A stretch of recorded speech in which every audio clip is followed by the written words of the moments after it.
కాంగ్రెస్ పార్టీలోకి వలసలు జోరందుకుంటున్నాయి. బీఆర్ఎస్ నుంచే కాకుండా బీజేపీ నుంచి కూడా పలువురు కౌన్సిలర్లు వరుస కట్టి కాంగ్రెస్ గూటికొస్తున్నారు. ఆదిలాబాద్ పట్టణంలో 25వ వార్డుకు చెందిన బీజేపీ కౌన్సిలర్ పిన్నంవార్ రాజేష్ కాంగ్రెస్ తీర్థం పుచ్చుకున్నారు. ప్రజాసేవా భవన్ క్యాంపు కార్యాలయంలో కాంగ్రెస్ పార్టీ అసెంబ్లీ ఇన్ఛార్జ్ కంది శ్రీనివాసరెడ్డి సమక్షంలో పార్టీలో చేరారు. ఆయనకు కంది శ్రీనివాసరెడ్డి కండువా కప్పి సాదరంగా ఆహ్వానం పలికారు. కాలనీవాసుల సంక్షేమం అభివృద్ధి కోసమే తాను కాంగ్రెస్ పార్టీలో చేరినట్టు కౌన్సిలర్ దొడ్డన్న తెలిపారు. ఆదిలాబాద్లో తీవ్ర ఉద్రిక్తత నెలకొంది. బీజేపీ కౌన్సిలర్ను కిడ్నాప్ చేశారని ఆందోళనకు దిగిన కమలనాథులపై పోలీసులు లాఠీ చార్జ్ చేశారు. బీజేపీ నేతలు కార్యకర్తలను అదుపులోకి తీసుకుని పోలీసు వాహనాలు ఎక్కించారు. దీంతో వాగ్వాదం తోపులాట్లు జరిగాయి. ఈ నెల 18న ఆదిలాబాద్ మున్సిపల్ వైస్ చైర్మన్ పై అవిశ్వాస పరీక్ష జరుగుతుండటంతో రాజకీయంగా ఉద్రిక్తత చోటు చేసుకుంది. తీర్పెల్లి కౌన్సిలర్ను వదిలేయాలని బీజేపీ నేతలు నినాదాలు చేస్తూ కాంగ్రెస్ నేత కార్యాలయం ముట్టడికి యత్నించారు.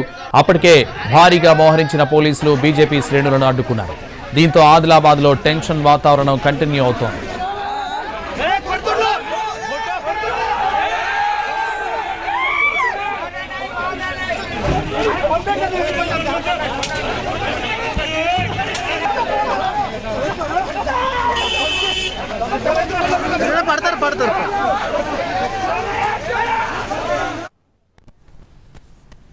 ఆదిలాబాద్లో బీజేపీ శ్రేణుల ఆందోళన లాఠీ చార్జ్తో ఉద్రిక్తత కొనసాగుతోంది.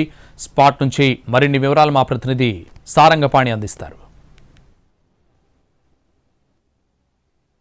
జిల్లా కేంద్రంలో ఉద్రిక్త పరిస్థితులు నెలకొన్నాయి. బీజేపీకి సంబంధించిన కౌన్సిలర్ను కాంగ్రెస్ నాయకులు ఎత్తుకెళ్లారని, కిడ్నాప్ చేశారని ఆరోపిస్తూ బీజేపీ నాయకులు కాంగ్రెస్ పార్టీ నియోజకవర్గ నాయకుడి ఇంటి వద్దకు బయలుదేరారు. ఈ క్రమంలో పోలీసులు వాళ్ళను అడ్డుకున్నారు. పోలీసులు అడ్డుకున్న క్రమంలో ఒక రకమైన ఉద్రిక్త పరిస్థితులు నెలకొన్నాయి. ఏంటి అసలు మీ సమస్య ఏంటి? ఎందుకు బీజేపీ పార్టీకి సంబంధించిన కౌన్సిలర్ రాజేష్ దొడ్డన్నను బలవంతంగా ఇక్కడ కాంగ్రెస్ పార్టీ నాయకుని ఇంట్లో దాసపెట్టడం జరిగింది. అయితే మా కౌన్సిలర్ వాళ్ళ ఫాదర్ కూడా మా దగ్గరకు రావడం జరిగింది. ఆయన బలవంతంగా తీసుకోవడం జరిగిందని చెప్తే బీజేపీ కార్యకర్తలందరూ ఆర్ఎస్ గార్డెన్ దగ్గర జమ కావడం జరిగింది. నాకు తెలిసిన ఈ విషయాన్ని నాకు తెలియడం జరిగితే తెలిసిన వెంటనే నేను అక్కడికి చేరిపోయి అక్కడ పోలీసులు అతి ఉత్సాహం ప్రదర్శించి కాంగ్రెస్ పార్టీకి తొత్తుగా మారి నేను అక్కడ మాట్లాడడానికి పోతే నా మీద కూడా అత్యుత్సాహం చేసి నా బట్టలు చింపేయడం జరిగింది. నా మీద కూడా నన్ను తోసేయడం, నా మీద బలవంతంగా నా మీద చేయి చేసుకోవడం కూడా జరిగింది.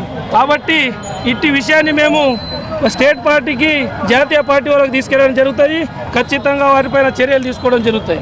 నాయకులను అరెస్ట్ చేశారని అరెస్టు చేసి వాహనాల్లో ఎక్కించిన పరిస్థితి అయితే కనిపిస్తుంది. ముఖ్యంగా చూసుకున్నట్లయితే ఆదిలాబాద్లో ఉద్రిక్త పరిస్థితులు నెలకొన్నాయి. పోలీసులు బీజేపీ నాయకులపైన లాఠీ చార్జ్ చేశారు. కొంతమందిని కొట్టడం జరిగింది. ఆ తర్వాత దఫాదఫాలుగా అటువైపు వెళ్తున్న వాళ్ళని అడ్డుకున్న పోలీసులు వీళ్ళని అరెస్ట్ చేసి తీసుకెళ్తున్న పరిస్థితి అయితే ఇక్కడ కనిపిస్తుంది. ఇది ఇక్కడ పరిస్థితి. కెమెరామెన్ సత్యంతో సారంగపాణి, ఎన్టీవీ, ఆదిలాబాద్.